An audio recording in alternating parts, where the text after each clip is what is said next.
Fact number 5। अभी जो ये फैक्ट मैं बताने जा रहा हूँ, ये दुनिया का कह सकते हैं या फिर पूरे ब्रह्मांड का सबसे रहस्यमयी फैक्ट है, जो आपको भी शायद पता होगा इनडायरेक्टली, बट इसका जो रियल मीनिंग है वो अभी हम समझते हैं। तो अगर मैं ऐसा आपको बोलूँ कि जो आपकी आंखें है, जो हमारी आंखें है, वो डिफेक्टिव है। क्योंकि अगर हम बात करें तो जो कह सकते हैं कि जो पूरे ब्रह्मांड की सबसे रहस्यमयी चीज़ें हैं वो आंखें हैं, और हमारा जो माइंड है वो, तो हमारी जो आंखें हैं वो डिफेक्टिव कह सकते हैं। और जो हमारा दिमाग होता है वो बहुत ही ज़्यादा समझदार होता है।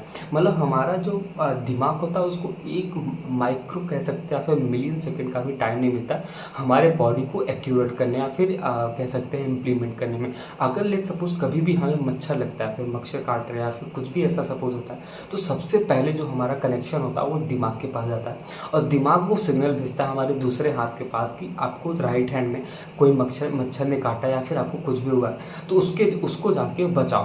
तो सेम चीज़ जो हमारा माइंड के साथ होता है वो सेम चीज़ें कुछ हमारी आंखों के साथ होती है। और जो हमारी आंखें होती हैं वो कह सकते हैं कि आपने भी ऐसा नोटिस किया होगा कि जो आपकी आंखें हैं ना, आप भले से कोई भी चीज़ को सीधा देख रहे हो, बट वो सीधा सीधा नहीं होता, वो पूरा का पूरा रिवर्स होता है, उल्टा होता है।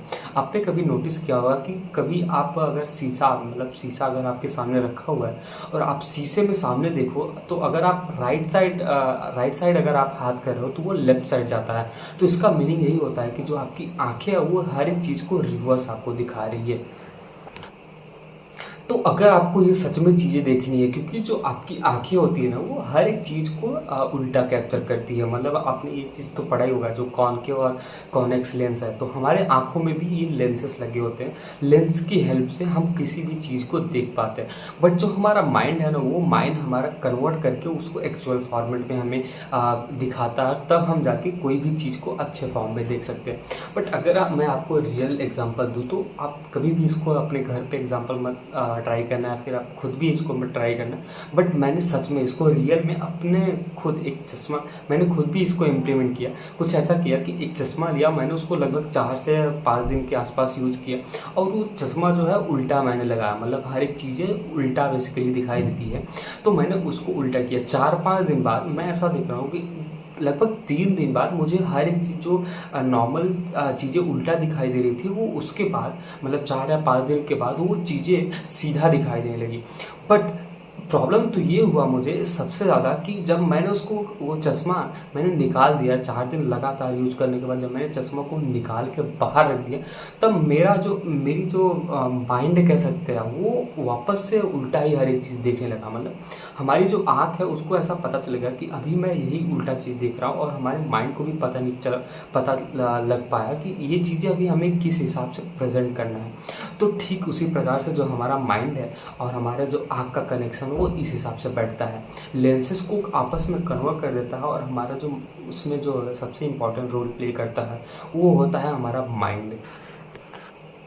मे बी आने वाले टाइम में ऐसा हो कि अगर हम अपने कुछ पार्ट्स को स्टॉप कर दें, जैसे हम अपने दिमाग को अगर हम बंद कर देंगे, तो अगर आप रियल में देखोगे तो जो आप देख रहे हो, जैसे सपोज कुछ भी आपके सामने रखा हुआ है, फिर आप बाहर घूम रहे किसी पार्क में या फिर जंगल में घूम रहे, तो आपको हर एक चीज़ उल्टा दिखाई देगी अगर आपका उस टाइम दिमाग बंद है। मतलब आपका अगर दिमाग काम नहीं कर रहा, मे बी आने वाले टाइम में ऐसा कुछ टेक्नोलॉजी आए कि जो आपका जो कुछ ऐसा बॉडी का पार्ट्स है वो बंद हो जाए, बट आपकी कुछ चीज़ें हो वो एक्टिव है। तो सेम अगर उस टाइम ऐसा होता है, तो आप उस टाइम ऐसा इमेजिन कर पाओगे, आप ऐसा देख पाओगे कि जो आपकी आंखें हैं वो उल्टा हर एक चीज़ को प्रेजेंट कर रही है। बट सेम चीज़ अगर आपका जो माइंड है वो भी अगर कनेक्ट हो जा रहा है आंखों के साथ, तो वो हमेशा तो हमारा जो माइंड है यही चाहता है कि आप जो कुछ भी प्रेजेंटली देख रहे हो वो आप हमेशा अच्छा और रियल और एक्चुअल फॉर्मेट में देखो। कभी भी उल्टा और सीधा मत देखो, हमेशा सीधा ही देखो। बट अगर आपका दिमाग अगर आपके आंखों के साथ कनेक्ट नहीं है, तो आप उल्टा ही देखोगे।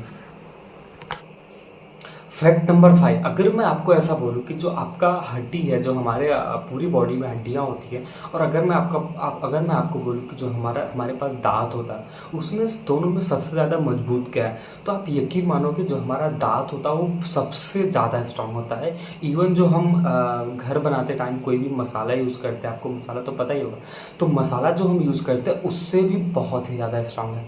तो अगर हम रेटिंग की बात करें या फिर हम कह सकते हैं कि पॉइंट्स की बात करें, तो जो हमारा हमारा हड्डी होता है उसका पॉइंट, या फिर स्ट्रॉन्ग के मामले में अगर हम उसका पॉइंट देखा जाए तो खाली 1% है, और जो हमारा दांत है वो 4% है। और यहाँ पे अगर हम सबसे मजबूत की बात करें, जैसे आप सबको पता है घर बनता है तो जो सीमेंट बालू का यूज़ होता है उसको अगर हम देखें तो वो खाली 1.5% मजबूत होता है। तो अगर हम ध्यान से देखें तो हमारा जो दांत है वो सबसे मतलब सबका बाप है कह सकते हैं ऐसा, क्योंकि हमारे हड्डियों से भी मजबूत है, और जो हमारा कंक्रीट होता है, जो सीमेंट और बालू होता है उससे भी ज़्यादा मजबूत है। तो अगर आपको ऐसा कहा जाए कि अगर आप दांत मतलब टीथ मतलब दांत से अगर आप अपना घर बनाते हो तो मेरे हिसाब से सबसे ज़्यादा मजबूत होगा। और अगर कुछ भी आता है, लेट सपोज भूकंप आता है या फिर कुछ भी प्रॉब्लम्स होती है, तो नहीं लगता कि आने वाले टाइम में दांतों का घर बनेगा तो कुछ हो सकता है। मे बी मतलब आने वाले टाइम में टेक्नोलॉजी तो कुछ भी हो सकती है, बट मुझे नहीं लगता कि दांतों से घर बनेगा, क्योंकि उतना दांत तो है ही नहीं कि कोई इंसान घर बना दे उसको। फैक्ट नंबर 7, ये वाली जो फैक्ट है थोड़ा मतलब कॉमेडी टाइप में है बट मज़ेदार है कह सकते हैं।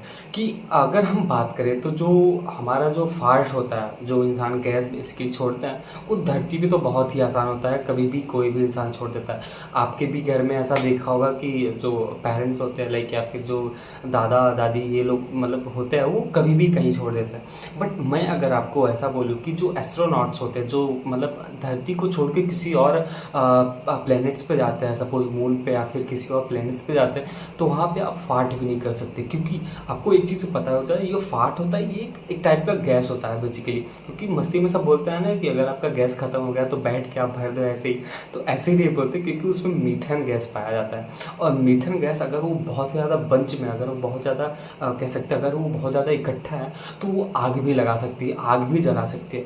तो अगर कभी भी जो एस्ट्रोनॉट्स होते हैं वो जब ऊपर जाते हैं, किसी और प्लैनेट्स में जाते हैं, मतलब अर्थ के अलावा किसी और प्लैनेट्स में जाते हैं, तो उनका हर एक चीज़ काउंट होता है। इवन वो कितना खाते हैं, कितना ग्राम खाते हैं और कितना ज़्यादा वो छोड़ते हैं, वो भी बहुत ही ज़्यादा इंपॉर्टेंट होता है। क्योंकि अगर वो बाहर सपोज ग्रुप में 5-6 लोग, 5-6 एस्ट्रोनॉट्स गए हैं बाहर, और वहाँ जाने के बाद अगर लेट सपोज गलती से सब ने फाट कर दिया, तो मे बी आग लग सकती है या फिर प्रॉब्लम्स हो सकता है। और वहाँ पे उनके पास इतना ज़्यादा सुविधा नहीं होगा कि वो खुद को बचा सके फाट से। तो वहाँ पे जो इंसान एस्ट्रोनॉट्स जाते हैं, कह सकते हैं जो वो बेसिकली इंसान ही होते हैं, तो जो इंसान वहाँ पे जाता है वो अपने कह सकते हैं जो उनको घर अलॉट होता है, उनको जो बेसिकली उनको दिया जाता है रहने के लिए, उसी में वो हर एक चीज़ करते हैं। और वो चीज़ वो जो फाट मारते हैं वो चीज़ वापस अर्थ पे आता है। तो ये बहुत ही गजब और थोड़ी कॉमेडी टाइप की फैक्ट्स है, बट ये रियल है। और मीथेन गैस होने के कारण अगर वहाँ पे कोई भी कुछ भी कर देता है तो वो प्रॉब्लम हो सकता है।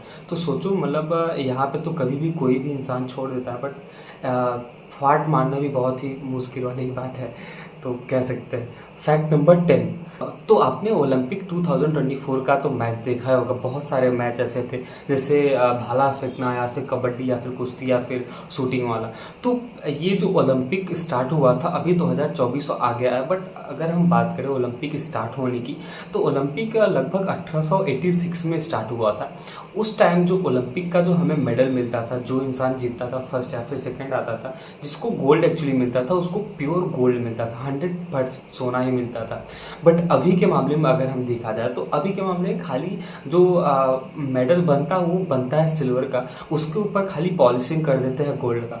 बट कितनी खराब बात है, अगर कोई भी इंसान वहाँ पे इतना ऊपर लेवल पे जाता है, ऊपर लेवल जाने के बाद भी अगर उसको ऐसा लगता है कि जो गोल्ड मिल रहा है वो जस्ट पॉलिशिंग है, मतलब उसको रियल गोल्ड भी नहीं मिल रहा है, उसको खाली सिल्वर मिल रहा है। मतलब जो इंसान सिल्वर जीता है और जो इंसान गोल्ड जीता है, दोनों का एक्चुअल में अगर उसको हम बेचे, अगर उसका हम प्राइस निकाले तो बेसिकली सेम ही होगा, क्योंकि जो इंसान गोल्ड जीता है उसका तो जस्ट पॉलिशिंग है। तो मेरे हिसाब से इतने ह्यूज लेवल पे जो कह सकते हो ओलंपिक होता है, इतने बड़े कंट्री के लेवल पे ओलंपिक होता है, उसमें जो गोल्ड जीतने वाले को गोल्ड जीतते हैं उसको रियल गोल्ड देना चाहिए। भले से कुछ पैसे कम लग सकते हैं, कह सकते हैं 1 लाख या 2 लाख 10 लाख लगेंगे, बट यार इम्पॉर्टेंट तो है। कोई इंसान इतना मेहनत करके जाता है तो उसको गोल्ड तो डिजर्व करता है, जैसा पॉलिशिंग से कुछ नहीं होता। क्योंकि इंसान जो सिल्वर जीत रहा है, जो गोल्ड जीत रहा है, उसमें बहुत सारे मेहनत होते हैं, तो गोल्ड तो देना ही चाहिए।